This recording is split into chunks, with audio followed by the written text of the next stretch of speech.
You know, we don't see athletes too often. I have to come to Iowa to meet athletes, right? I have to come, right? I have to.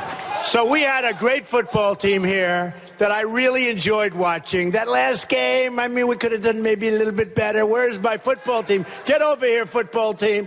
The football team, come on, University of Iowa. Look at the size of these guys. They're monsters. We got the next Tom Brady right over here, the quarterback. He's going to be the next Tom Brady. The next Tom Brady. Come on. And I know Tom, and he's a great guy, I want to tell you. Come on over here. Look at the size of these guys. Come on up here. Come on up, right? Get up. What a team.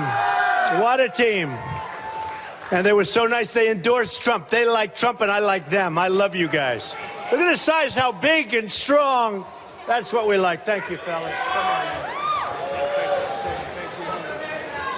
We'll get it next season, right? Let's go right here. Good luck.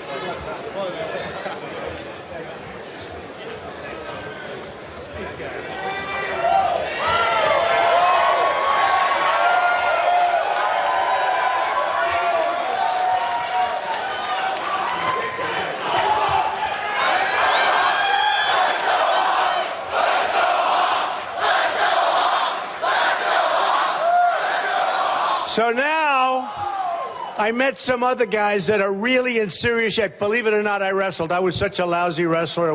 But you have an undefeated team. So get the wrestlers up here. Come on, fellas. Where are they? Where are they? These guys, I'm not messing with them. I said to a couple of them, they weigh half my weight. I said, you think I could take them? The other guy said, no, sir, I'm sorry. Look at these guys. Undefeated team, University of Iowa.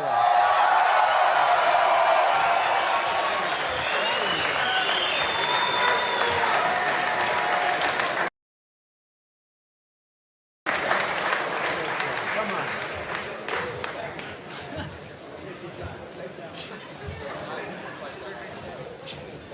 He's the number one in the United States, but he's got a bad leg. So I said to the other guys, look at the condition.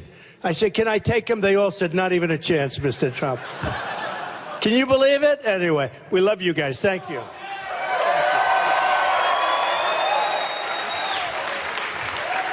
Keep going. Bring home the championship, right?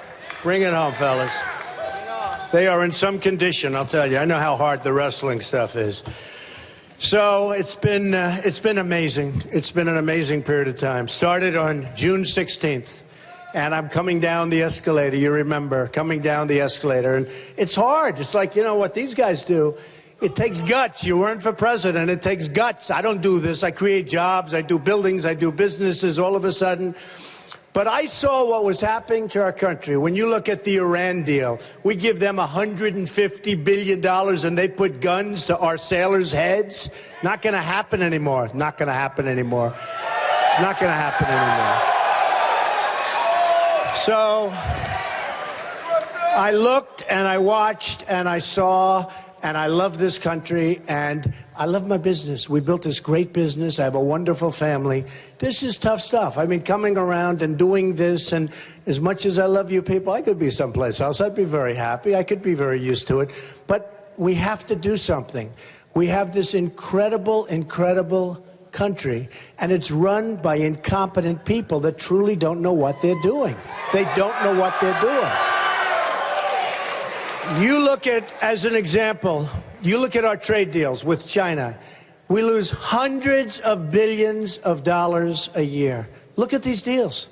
We have people that are political hacks dealing with these smart, tough, hardened people from China that are trained from the time they're 3 years old how to negotiate, how to deal, how to wheel. And we have hacks. We have hacks. And it's not going to happen anymore. We have guys that give campaign contributions to politicians, and that's how they get their jobs. I'm self-funding. I'm putting up my money. I'm putting up my money. I'm not taking money from other people. No money from other people. And you look at, as an example, just take a look. Japan, they send us millions of cars. They pour in. I was in Los Angeles, the biggest ships you've ever seen. The cars are just pouring in. We give them like nothing. You people know because you give them a little bit. What do they get? Peanuts by comparison. Those days are gone. We have the greatest business people in the world, and we don't use them. We don't use them. We use the wrong people. We can't continue to go down this track. And it started when I said, look, let's go. They wanted to renew The Apprentice. They came to my office. They said, please, please. They came, nice people, great people. And I said, I'm not going to do it. You know, if you do this, you're not allowed to have a show. It's called equal time. You can't have equal time. It's ridiculous. In other words, if I do this and you do Apprentice, you have to give everybody that's running the chance to do The Apprentice. Somehow, I don't think NBC's going to love that idea. Do you believe it? Because you know what we're running with, right? And especially on the other side of the aisle. I'll tell you what, on the other side, I watched that debate, if you call it that, last night. Was that the most boring experience? You know, I feel I have an obligation to watch it. I could not watch it. I tried. I even went back. I went back 3 different times. You couldn't watch it. You have a communist. It's true. Communist. You have Hillary. I mean, you have Hillary, who is a disaster.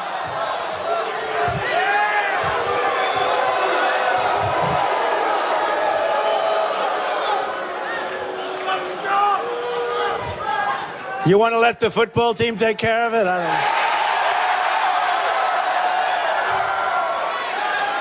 don't know. It is incredible, isn't it? It's incredible. I'll tell you. It is so incredible. That's all right.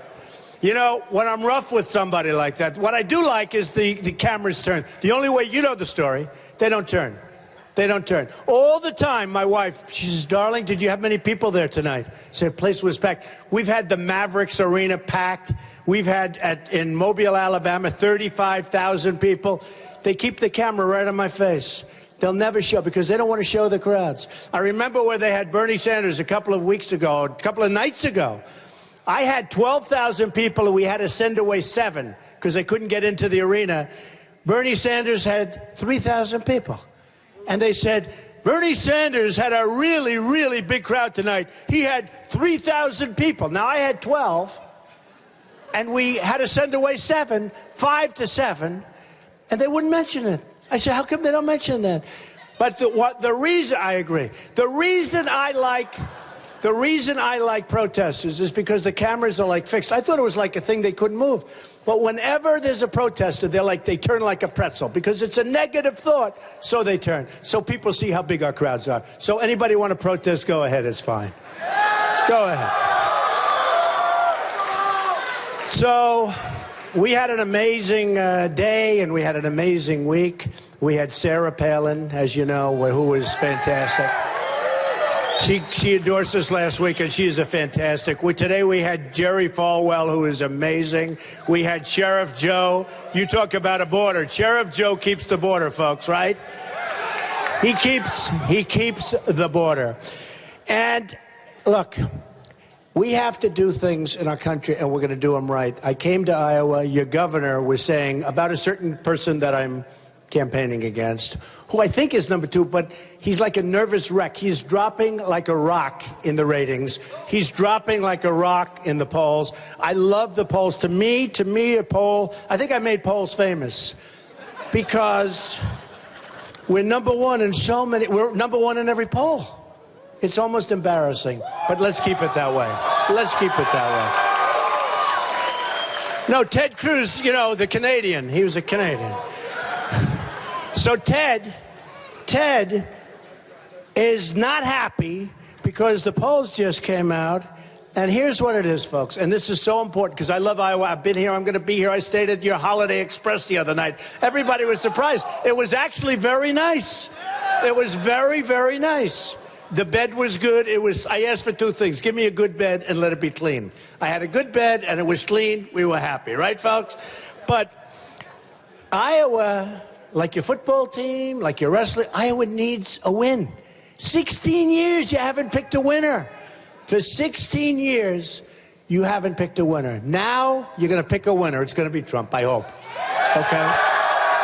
And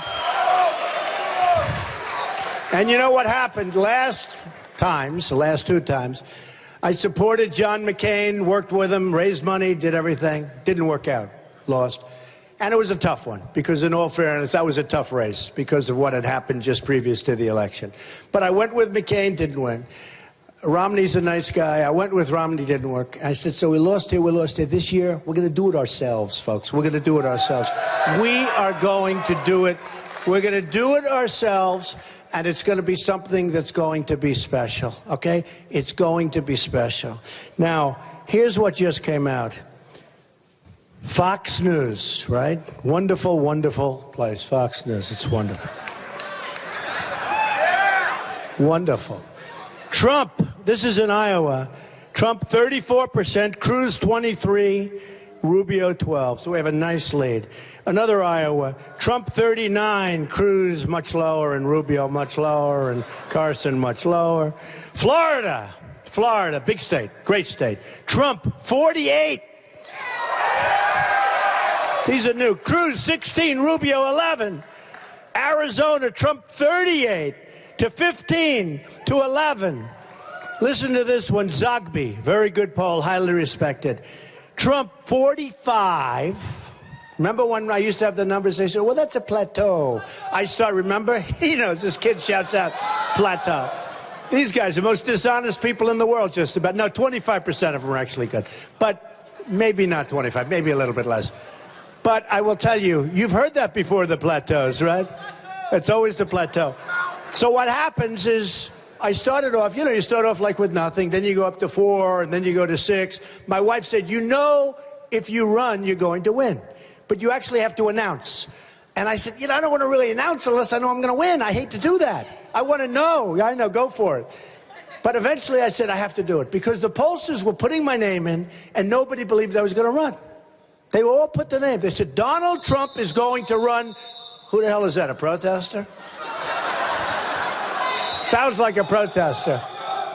Trump. Don't worry. No, I think it's a fan. So don't worry. That's a nice whistle.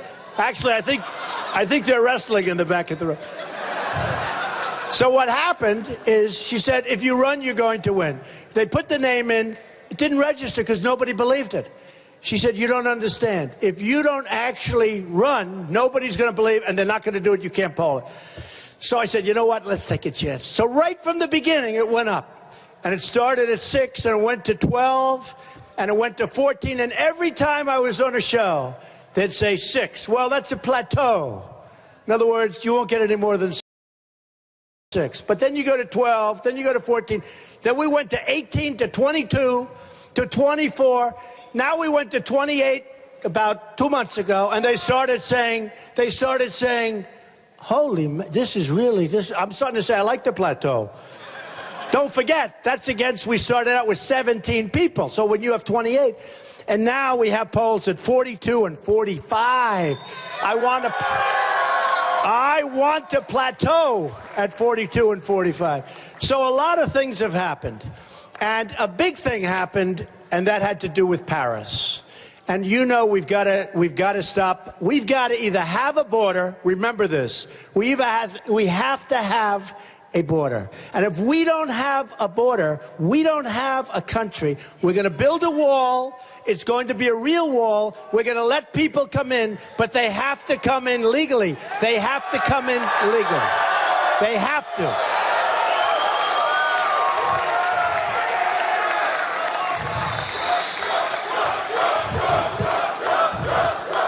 It's amazing. Whenever I want to knock out a protester, I just talk about the wall. The place goes crazy. Nobody ever hears the protest.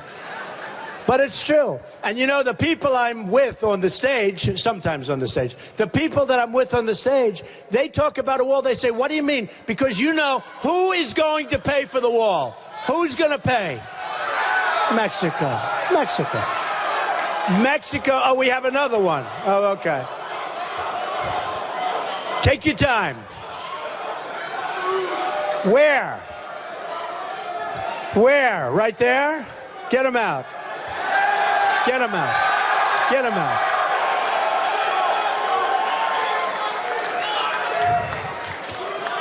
Get them out. It's unbelievable. Get him out. You know, when I say it nicely, like the first time we had a protester, I was rough. I said, get him out of here. The guy was rough. He was punching everybody. He was going crazy. A rough guy, too. But the cops, I love the cops. Do they take good care? The police, I love them. But this guy was a rough guy. He was a loud guy, screaming. He sounded like Pavarotti. He had a voice, big voice. And he started swinging and punching, and I was rough. I said, get him out. And I'm screaming, get him out. Then the next day, I got killed. The press, they said it was horrible the way I treated him. He's punching people, punching the hell out of people. So the next day, we had another one, and I was very gentle. I said, oh, that's okay. Please don't hurt him. Oh, and then they said I was weak. Okay, I was weak. And the last thing I want to be called is weak, right? Right? We got enough problems in this country with that. Boy, are we weak. Boy, are we weak. So about June 16th, it was going to be about trade. It was going to be about the borders. It was going to be about Obamacare, which you were going to repeal and we're going to replace with something much better. It was going to be about the Second Amendment, which is so important. We're going to keep the Second Amendment. We were going to focus on Common Core. There was not going to be Common Core coming out of Washington to educate the kids. You guys are all too old for this stuff. But I don't even know if you know what the hell Common Core is, but that's okay. Trust me, it's not good. Coming out of Washington, we want our children educated from Iowa, not from Washington, okay? You know, and it was all about that. And by the way, speaking of that, so we're spending tremendous amounts of money to educate our children. In the world, we're #1 per pupil by a factor of 4. I mean, so far ahead of everyone else. We spend more money than anybody else, any other country in the world by a lot. And yet, we're number 28 on the list. So we're 28 in terms of quality. So that means we have 27 countries ahead of us. And yet, in terms of cost, we're #1 by far. So I was trying to equate that to what I'm doing. I'm running a campaign. Thank you, darling.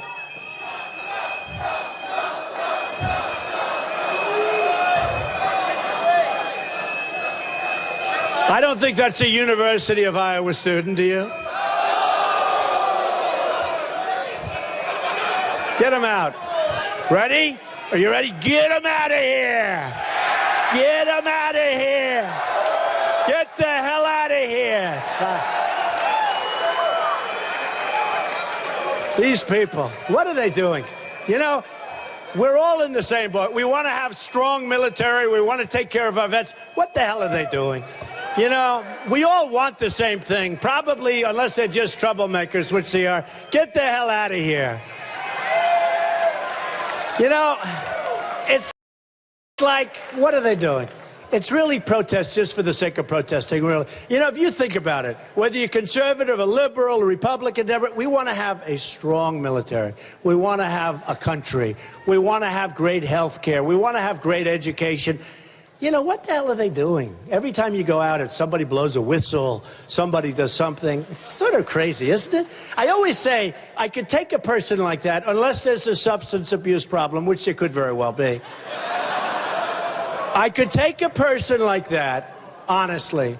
I could sit down with that person for 10 or 15 minutes, and I think really they'd come over to our side. It's like, let's have a great country again.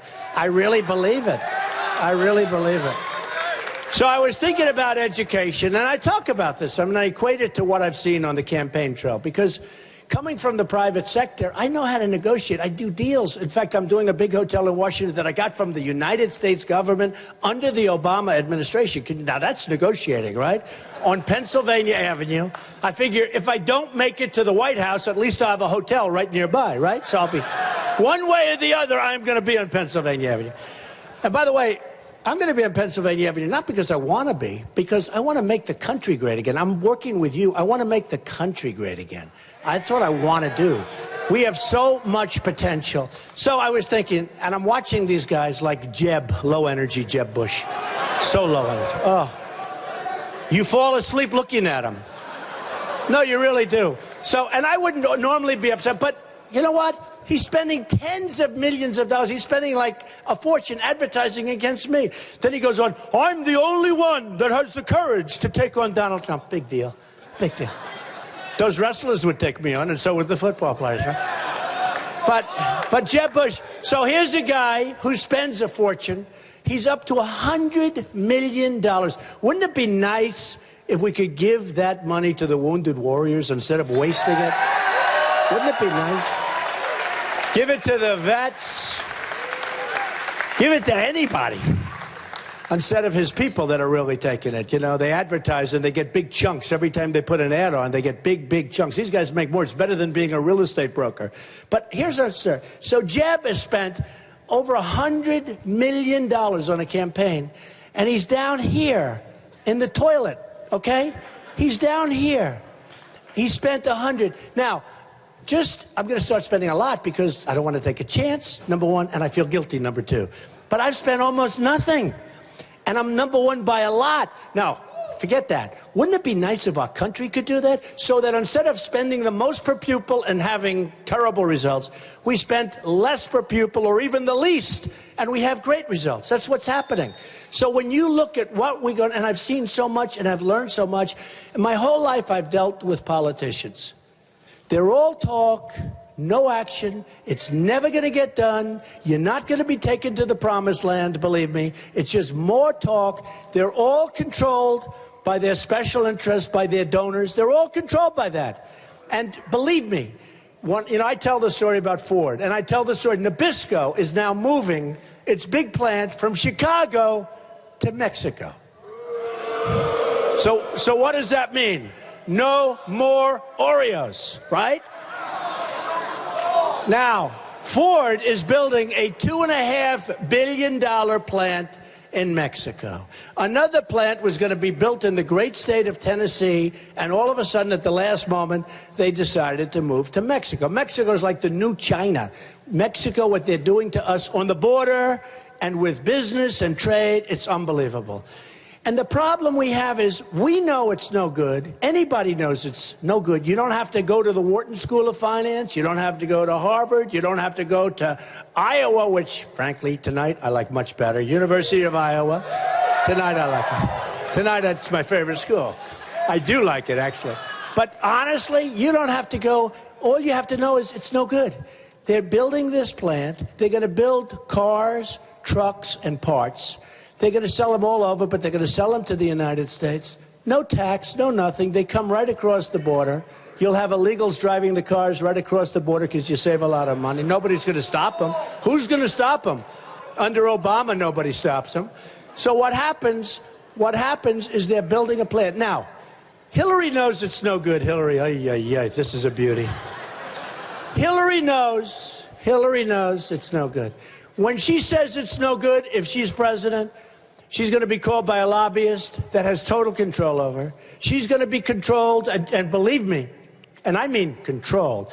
She's going to be called by a special interest, a donor.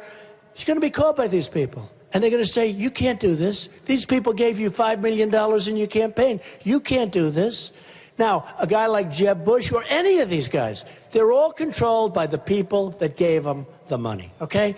So when it comes time for them to call Ford, say, we don't want that deal. That deal's no good for us. We want those plants built in Michigan or wherever, but just as long as they're in the United States, right? I mean, that's the way I look at it. So we want those plants built in the United States. So when I do it, it's different. I say, folks, you can't do it. Now, I'll be called by the lobbyists. I know half of them. I know so many lobbyists. I used to use them. Now, now I'm a politician. I can't believe I'm calling myself a politician. But when they come to me, I say, forget it. And if you're going to do that, we're going to charge you a 35% tax to bring those cars across. And nobody's going to talk me out of it. Nobody is going to talk me out of it. So when the lobbyist calls me and they say Donald if they know me, or they say Mr. President, or whatever the hell they want to call me, I'm going to tell them very simply. It's a very simple thing. I'm not going to do it. I'm not going to do it. And when the head of Ford calls me to make one final plea, I'm not interested. They will call back within 24 to 48 hours saying, Mr. President, we've decided to build our plant in the United States. That's what's going to happen, folks. That's what's going to happen. So a couple of other things. Look, we talk too much with our military, with everything. We are going to build our military so big and so strong and so powerful, nobody's going to mess with us. And you know what's going to happen? It's the cheapest thing we can do. We'll never have to use it. Oh, there's a couple of more. Oh, these people. These people.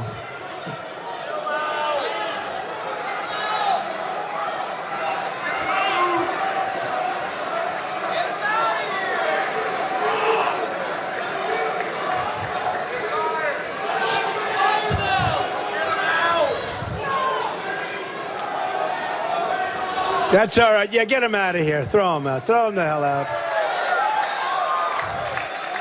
It's unbelievable, right? And it's always like a little group. Hello, man. This guy's been to so many of my things. No, behind you. All right. Bye-bye, darling. It's like one person here, one person there. But look at those cameras. Look at the way they spin those cameras. Isn't that beautiful? They are the worst. Look at the way they spin those cameras. I love you too, man. I love you too. I love you too. I love this country. I'll tell you what, the thing that I've learned about this country is how smart the people are. They get it. They get it. They really are. They're smart. They're incredible. They want to see great things happen. They don't want to see us taken to the cleaners. You talk about that deal. I can't get over the deal. The Iran deal, I can't get over it. I understand China's outdealt us for decades. And I understand it. I understand everything. I just don't understand how we could have made a deal where we're giving somebody that's a terror nation $150 billion. We're getting nothing. We're getting nothing for that deal, except you're going to have nuclear proliferation. Worst thing that could ever happen as far as Israel's concerned. Everybody in that deal, there is not a damn thing that's good in that deal. I don't understand how it's even possible to be made. Why didn't we walk? We don't get our prisoners back, and now we're getting our prisoners after we pay $150 billion. And you know what that's going to lead to? That's going to lead to more and more and more hostages all over the place. I would say, by the way, don't go to the Middle East, okay? Don't go. It's going to lead to more, and it's already happening. It happened in Iraq 2 days ago. It's already happening. It's going to lead to more and more when they see that. And then what happens? They're getting the money in 2 days, and we have 10 young sailors. And as a show of total disrespect, they take guns, put them to the heads, they put them in a begging position with their hands up, and they give them back after a day and a half. And you know why they gave them back? Because they wanted the $150 billion. They've got no respect for our country. They have no respect for our leadership, and it's an absolute disgrace. So here's what's going to happen. I'm going to run. It's going to be so important that you go out and caucus on February 1st. You got to do it. You got to do it. We're going to turn this country around so fast. And you know what? If we have another 4 years of the Obama mentality, the Hillary Clinton stuff, I mean, she should be going to jail. I don't know what the hell's going on. No, I don't know what's going on. No, I mean, think of it. Think of it. General Petraeus, and by the way, leave him alone. Now they want to strip him of his rank. They've destroyed this man. Now they want to take away his rank. Leave him alone. You know, we're supposed to be fighting ISIS, right? We're supposed to be making trade deals and doing all they do is focus on General Petraeus. Leave General Petraeus alone. It's enough. It's enough. It's enough. But they destroyed General Petraeus for doing 1/10 of what Hillary Clinton did. They destroyed him. So I don't know what's going to happen. I don't know who we're going to be running against. I can tell you it's looking pretty good right now. But so important is Iowa, your caucus, on February 1st. And I can tell you this, there's a big move to take Iowa and move it to the back of the pack, right? You know that. And they don't want to have it be #1 caucus, et cetera, so it's Iowa, then it's New Hampshire, then it's South Carolina. They want to move Iowa to the back. I give you my word. This is such an unbelievable tradition. Even the whole concept of caucus, you know, there's something beautiful about it. It's harder, it's more complicated, but it's really, you learn about voting and you learn about your country. There's something really special about it. The fact that it's a little bit harder is a good thing. But on February 1st, I hope you're going to get out there because we're going to make such an unbelievable difference. Remember a couple of things. I am a fan of ethanol. That's a very big thing in this state. That's a very important thing for the farmers. And it's additional fuel source. I mean, it's additional fuel. It's good. We don't ever want to be in the hands of OPEC like we were in the past. That's how we get into all this trouble in the first place. It's OPEC. So we have to do a lot of things. As a country, we have to be more unpredictable. Everything we do, they know. We have generals, they go on television. Who the hell wants our generals on television? I want General George Patton. I want great generals. I want Douglas MacArthur. We have them. You look at West Point, you look at Annapolis, you look at the Air Force Academy, you look at these great places. We have great talent there, and we're going to find the right guys. I see this general, he's leaving. And they said to him on a talk show, what do you think of ISIS? Oh, that's very tough. Can you believe? Do you think General George Patton would? First of all, he wouldn't be on a talk show. He'd be fighting. He'd be fighting. By the time the talk show ended, the war would be ended, okay? But we can't have this, and we need unpredictability. Oftentimes, we'll be asked questions, and we'll say, what would you do here? What would you do there? What would you do in terms of this? And it's like you don't want to give the answer because you're giving away everything. You're giving away all your secrets. For what? You're giving away. Remember what I've been saying for 4 years. Take the oil. Take the oil. Take the oil. ISIS has the oil. Iran has the oil. They're taking it away. Iran, right now, Iran is taking over Iraq. We spent $2 trillion, and I was against that, by the way. People say, oh, Trump is a tough guy. He may be too quick on the trigger. I'm not quick on the trigger. I'll be the opposite. I was the one that didn't want to go. And if you look back 2003, 2004, I was against it. I said, you're going to destabilize the entire Middle East. That's what happened. And Wolf Blitzer the other day did a show, which was so nice. He said, you know, he was doing an interview with me. And he said, you know, Donald, it was very, I think Wolf Blitzer's a terrific guy, by the way, but what the heck. But he said, Donald, everything you said a long time ago, because he was going through his tapes from 10 years, 12 years, 14 years. He said, so many of these things, almost all of it, I think all of it came through. It came to us. He said, you predicted so many different things. You said what was going to happen with the Middle East. You were against the war in Iraq. And he played the tapes. And the tapes were like, oh, no, not again. Oh, throw him the hell out of here. Am I allowed to rip that whistle out of the mouth? I'd rip that. I'd rip it right out. I would rip that whistle. Should somebody do that? Boy, oh boy, oh boy. Okay. Maybe we should bring that person up. We have a little debate with that person.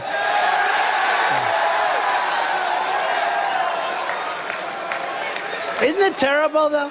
Isn't it terrible? I mean, where do these people come from? You really wonder. Hey, security, get him the hell out of here, will you, please? Security's not quite as tough as Sheriff Joe tonight.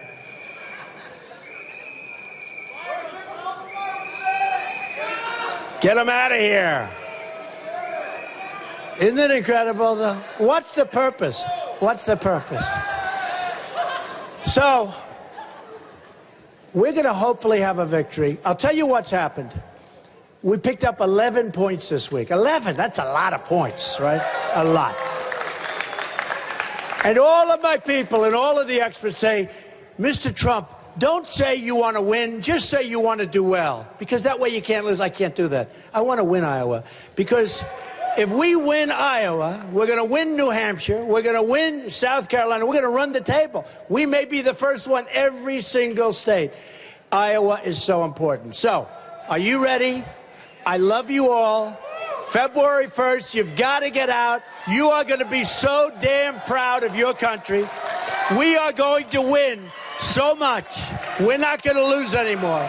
We're going to make great deals. We're going to take care of health. We are going to make our country great again. I love you. February 1st, you have to get out. You have to get out. Thank you very much. I love you all.